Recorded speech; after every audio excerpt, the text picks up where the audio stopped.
From a credit standpoint and from a usage standpoint, it can be an incredibly dangerous tool because you're going to get a lot of credit, for example, for $100,000, because they're going to give you the maximum based on what you qualify for, although you might only need $25,000 for the home. And people tend to, and then if money's there, they tend to say, well, I do this and that, and maybe a little bit on it. You've got a $75,000 line of credit that's out of control. Where if you get a loan, now you have to figure for exactly what you need. It puts a fixed amount to the money. It puts a fixed interest rate. Remember, HELOCs, generally home equity line of credits, are variable in their rate structure. They change consistently, and they don't really have any term on them. They're an open-ended term that's based on a 10-year amortization totally. So I would always lean towards the home equity loan as the better alternative, unless you have incredible discipline and you can control yourself from using that line of credit. Yeah, that's well said. Thanks for that, Dale. All right, back to the phones to North Carolina. Hey, Angela, thanks for calling. Go ahead. Hello, good morning. Hi. Thank you so much for your ministry. It's a blessing to so many of us, and we appreciate you. Thank you so much. Thank you. I am calling. My son-in-law, military, PCS to San Antonio, and purchased a home at the end of June. Unfortunately, around the beginning of September, there were cracks and it was in the house, on the walls, the floors. And I'm just trying to find out maybe a source of help. What can they do?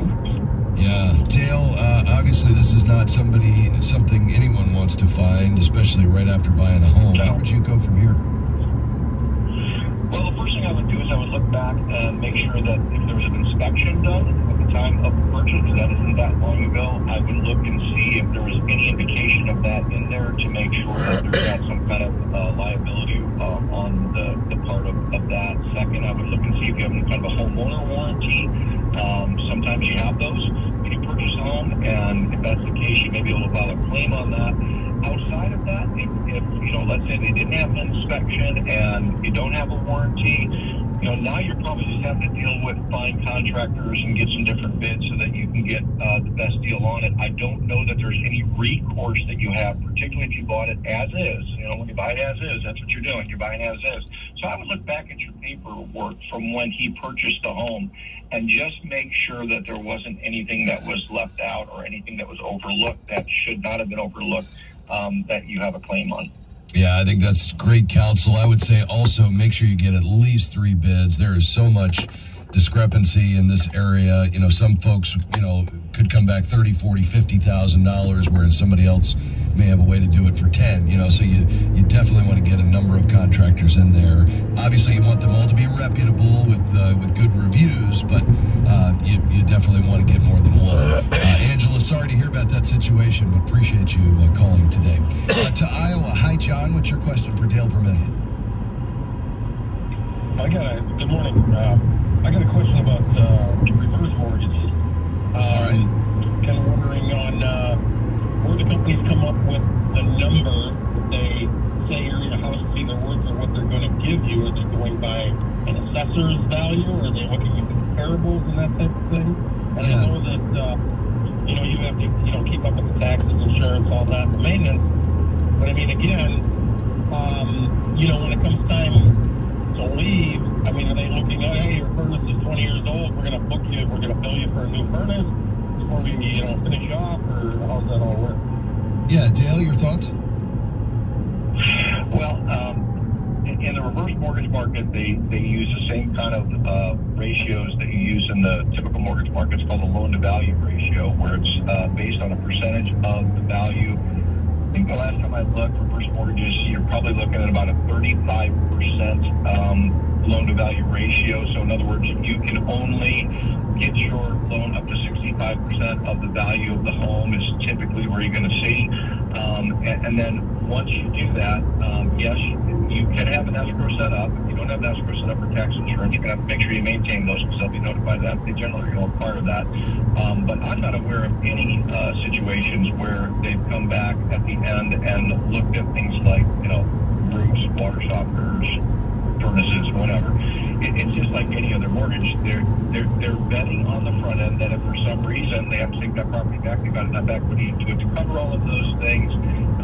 If you end up selling it, then you just get your money like you normally would, and your descendants are going to get whatever portions you want them to have. So reverse mortgage can be a great thing for the right kind of candidate, where you're on a fixed or a very limited income, you've got a ton of equity, and you want to use it to build a stream of income. But again, you're going to stay conservative on how much you go on that, and the lender's going to make sure that happens. Yeah, that's well said, John. I mean, basically, the market value is likely going to be determined by an appraisal with a registered appraiser who's coming in and establishing the value of that home, and then they'll loan against it. So hopefully that answers all of your questions. We appreciate you being on the program today, sir. Call back anytime. Well, Dale, always love to have you, my friend. Thanks for stopping by today. We'll look forward to having you back real soon. Thank you, Rob. Love you. God bless you. We'll see you soon. Love you too, buddy. That's Dale Vermillion, author of The Mortgage Maze. A quick break when we come back. More of your financial questions on any topic. Call now, 800-525-7000. We'll be right back. We are grateful to Chessman Wealth Strategies for their support of faith and finance. Their mission is to help clients make smart choices with their money so they can worry less, enjoy life, and ultimately become good stewards of the resources God has entrusted to them.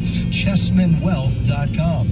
That's ChessmanWealth.com. The phone number is 214-572-2120. Investment advisory services offered through CWM LLC, an SEC registered investment advisor.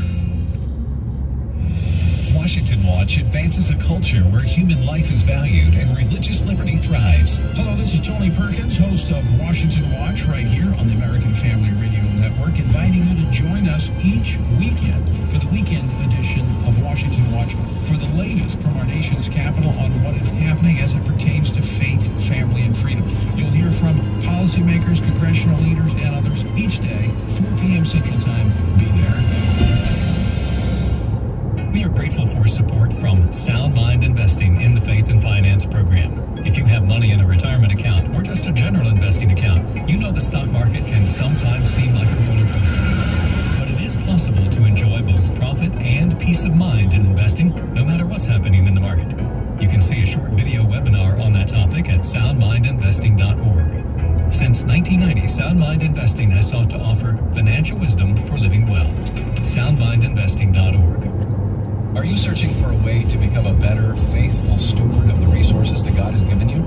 Well, download the FaithFi app and join the 37,000 others who are already using our app. The FaithFi app will provide you with wisdom, community, and simply help you stay on track with your finances. We have 3 money management options to choose from, so find an option that fits your unique needs. It's available on desktop or mobile.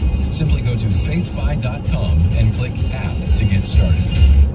What does the American Family Association stand for? AFA upholds the truth that all human beings, including the unborn, are created in the image of God and are worthy of life, liberty, and the pursuit of happiness. These values and more are part of our mission to inform, equip, and activate individuals to strengthen the moral foundations of our culture. We also support the church. We want to be a leading organization in biblical worldview training for cultural transformation. Thank you for standing with us. My name is Kent, and I'm a member of Christian Healthcare Ministries. I have a friend who actually has great insurance, and she recently had a life-threatening experience, and she was laying in the hospital bed afraid, not afraid for her life, but afraid of what her insurance would or would not cover. And as a CHM member, I can honestly say I just never have that fear. I can't tell you the peace of mind that provides. Learn more about Christian Healthcare Ministries biblical cost sharing at chministries.org. This is American Family Radio, a listener-supported ministry of the American Family Association.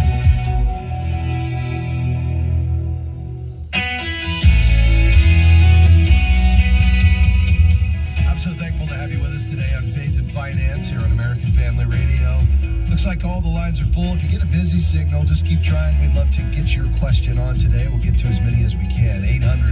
800-525-7000. Let's go to New York. Hi, Chuck. Thanks for your patience. How can I help, sir?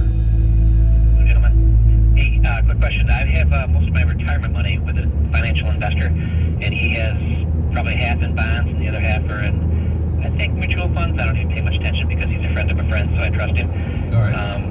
I've got a friend that I have not known for that long, and I'm not sure I quite trust her, but she's pressuring me to invest in Bitcoin and cryptocurrency, and I don't know much about that, and I've heard that to do like 5 or 10% of that, she's trying to get me to transfer the whole thing. So just what are your thoughts for cryptocurrency and Bitcoin? Because I don't know much about them. Yeah, well, I think that last statement you just made there is the answer, because I would say if you can't explain something to your mom, don't invest in it. It's just kind of my rule of thumb.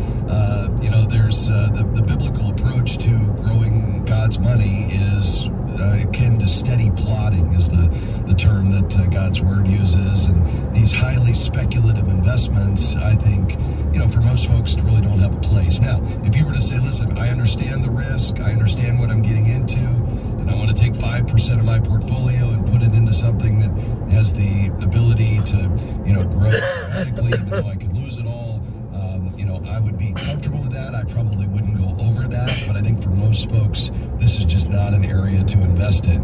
Crypto is not going away. It's going to be used for all sorts of things, even beyond just a currency exchange. But in terms of an investment, it's kind of the wild, wild west. I mean, think the .com before the bubble burst, where any company adding .com to their name, their stock went through the roof. And, we still have so many questions about how is it going to be used and how are the central banks going to regulate it and which are going to be the winners and losers. I mean, obviously, Bitcoin is the biggest and strongest. It's probably the one that will succeed. But especially when you get beyond that, there's going to be some that will just go away and completely fold. So I would personally stay away from it. And I think the key there is just your thought that, hey, I don't understand this. Well, if you don't understand it, why would you invest in it? But again, if you're relying on somebody else's expertise, that's okay.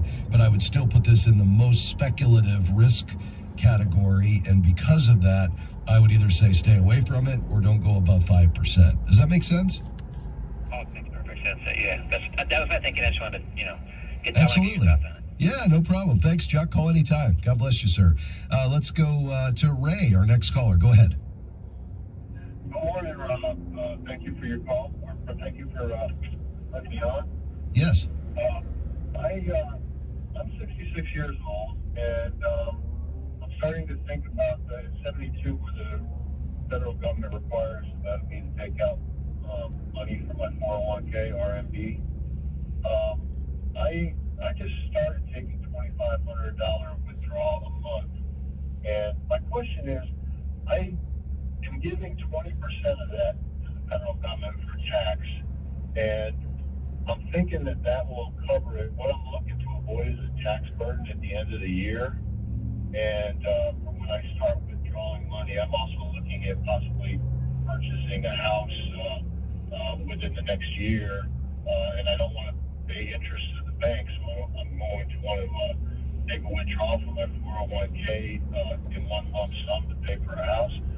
And I'm just wondering if 20%, if I'm paying too much to the federal government, will I get that back on my return, or is that going to be enough? And basically that's all I'm being to know.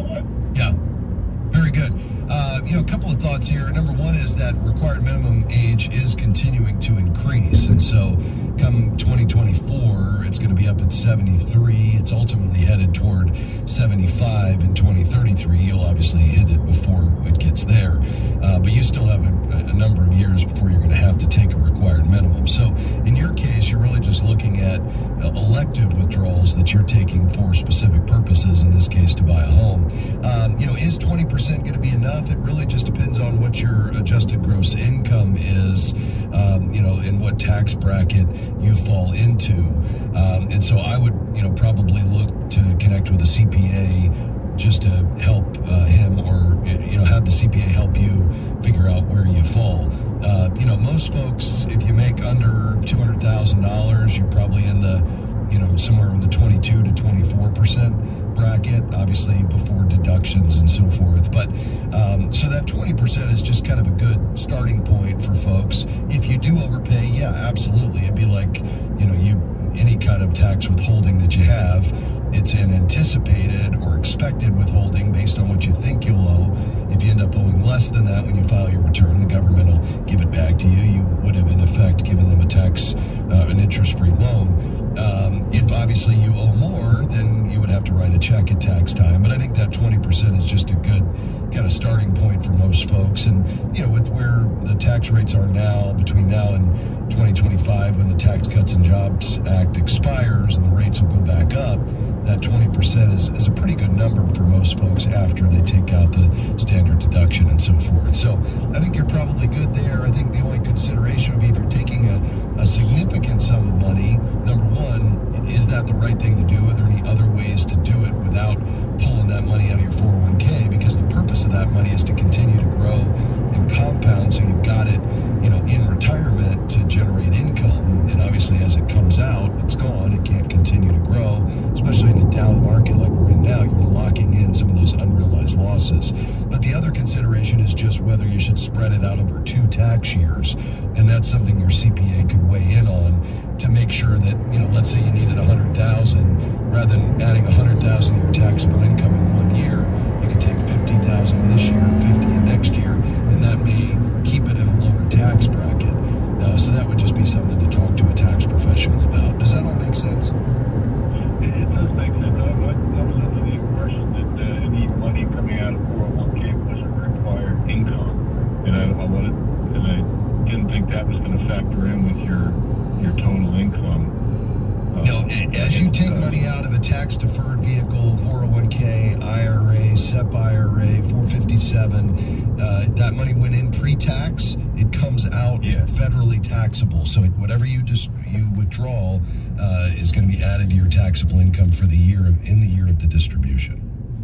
Okay, all right, that makes sense.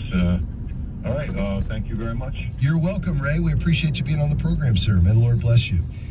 Let's see, quickly to Virginia. Hi, Louise. How can I help? Yes, sir. And I'd like to know whether I'm selling my house, and should I use the equity in that house, or should I get another type of loan? In other words, what's the best? Are you talking about for repairs prior to selling? Yes. Okay, yeah. Here's my advice on that, Louise.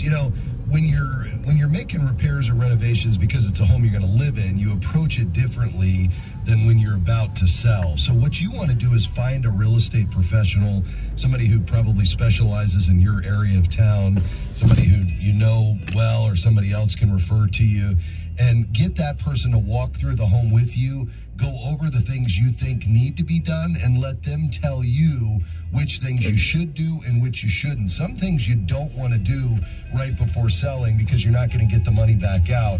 And then I would look at probably taking a home equity loan to get that done, but only for those things that the real estate professional tells you make sense prior to that sale. Thanks for your call, Louise. We appreciate it. Back with more right after this. Stay with us. Our thanks to Certified Kingdom Advisor Wade Chessman, President and Wealth Advisor, and his team at Chessman Wealth Strategies in Dallas for their support of faith and finance. Their goal is to help their clients expand their understanding of financial principles and how to implement them. The website is chessmanwealth.com. The phone number is 214-572-2120. Investment advisory services offered through CWM LLC and SEC registered investment advisor.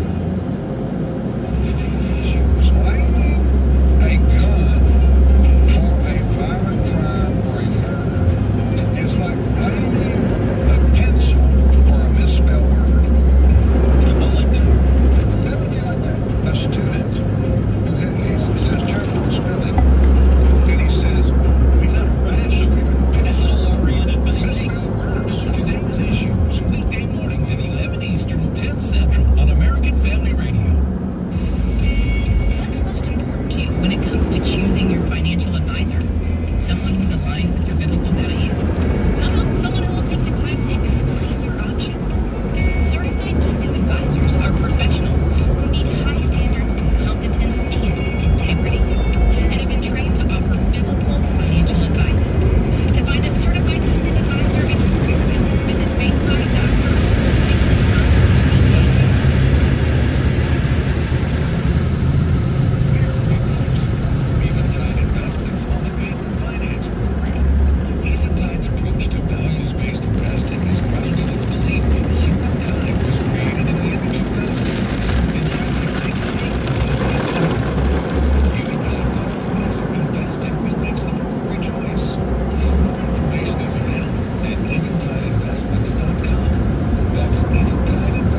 countries and territories.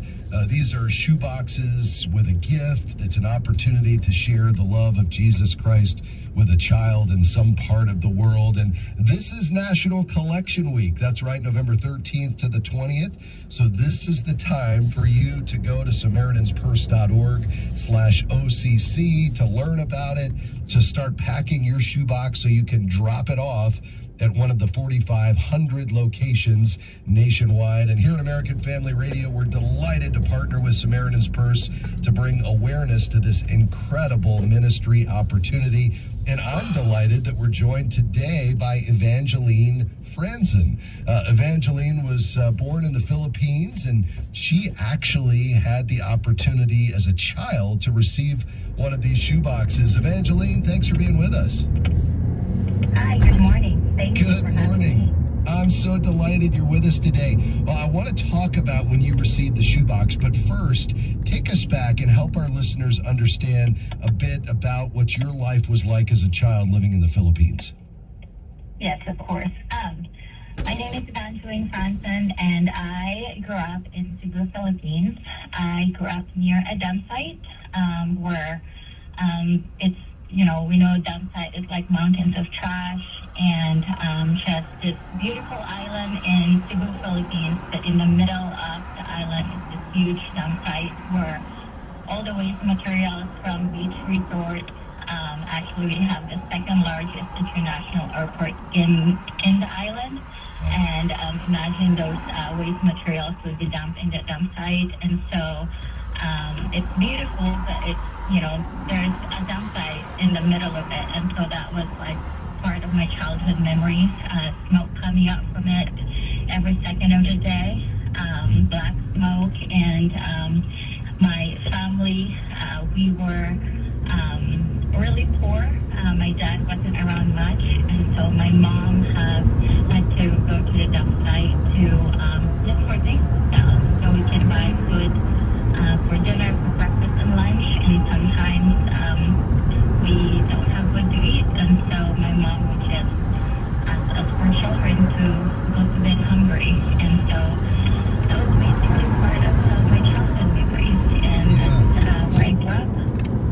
That's heartbreaking to hear your story. I know God met you there, but before we get to that, tell us a little bit about just the care that you provided for your siblings, because while your mom was out really trying to find a way to feed the family, you were really caring for the young ones, right?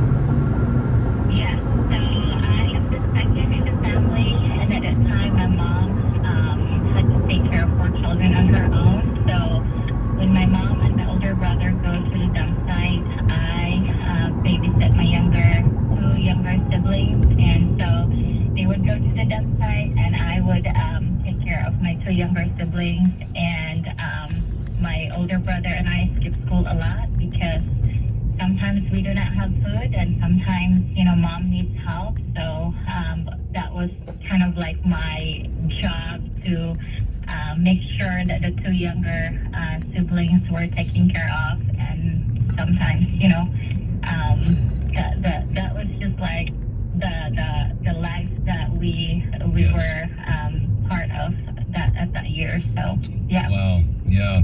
Well, at some point along the way, your life intersects with this incredible ministry of Samaritan's Purse, Operation Christmas Child.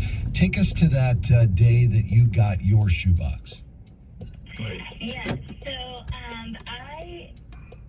you know, every Saturday there's this feeding program by a church at the dump site, and so my younger sister specifically would go to this feeding program, and Samaritan's Purse, Operation Christmas Child, came to that church around Christmas, and so because I was there with my younger siblings, they asked everybody to form a line. And so we were like in line. They asked our ages and our names, and I remember I was so excited because as a 13 years old at that time, I've never received a gift. And so when it was our turn to give them our names, I told them my sister's name first and my younger brother at that time. And when it was my turn, they actually looked at me and they told me no to receive the shoebox because if you see me in person, I'm actually tall for a Filipino. Most of the Filipino, very short and really tiny, and as a 13 years old, I was pretty tall, and so they thought that my 2 younger siblings were my kids. And they asked me to help them distribute the shoe boxes to the kids as well. And towards the end of the distribution, one of the Operation Christmas